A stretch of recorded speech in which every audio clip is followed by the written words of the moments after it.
This year has been the worst outflow episode in the history of emerging markets debt. And as a result, valuations look historically cheap. So is now the right time to jump into EM? We look at EM investment through three lenses: valuations, technicals, and fundamentals. On the valuation side, they look undeniably attractive. EM has suffered disproportionately through tightening of financial conditions and hiking of interest rates globally.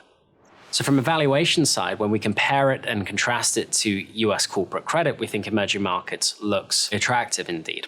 But from a technical perspective, we have to look to see when the worst of the financial conditions tightening is behind us. At that point, we think EM may be poised to rally. But it's also at that point where the fundamentals can become more important.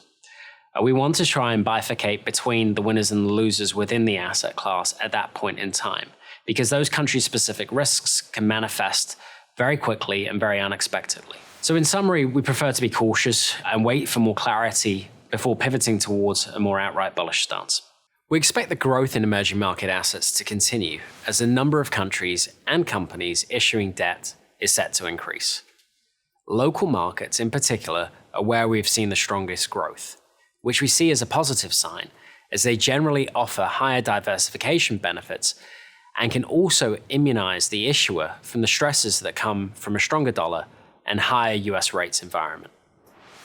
Two areas that we're watching carefully are the development of corporate issuance in local currency and less liquid private credit issuance. Local corporates do not formally have a benchmark as of yet, and consequently are not widely allocated to. But the area is growing fast. Less liquid EM credit offers investors the ability to harvest higher yields and liquidity premiums that are still quite rare, at least relative to the US and the European Union, where private credit industries have matured over the past decade.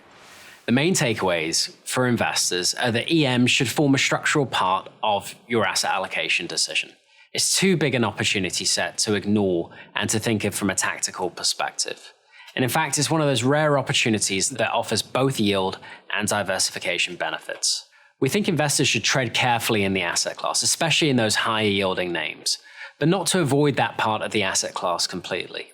There will be invariably winners and losers in this asset class, and I think that underscores the need for active risk management and analysis.